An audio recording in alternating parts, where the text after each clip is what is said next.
Dalawa naman ang napaulat na nasawi matapos ang hagupit ng bagyong Ada sa Bicol Region noong nakaraang weekend.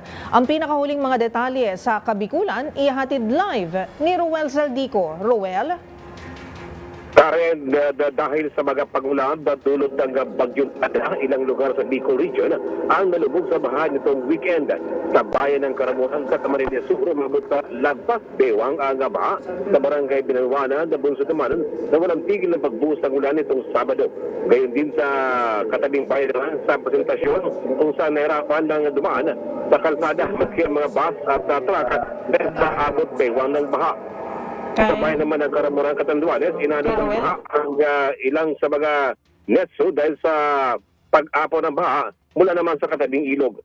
Problema ngayon ng mga kamag-anak na mga nakalibing sa mga nitsong inanod kung paano makakanap ng iba paglalagyan. Samantala, dalawa naman ang nasawi tapos sa matabunan ng landslide ang isang bahay sa Maptol, Sorsogon. Kaya na kung saan inabot ng halos 5 oras ang rescuer upang may labas ang katawan ng mga biktima. Dahil sa kasamaang malalaking tipak ng bato ang gumuho sa lupa. Sa ngayon, patuloy pa rin ang kakaranas ng katamtaman hanggang sa malakas sa pag-ulan ang bahagi naman ng Bicol Region.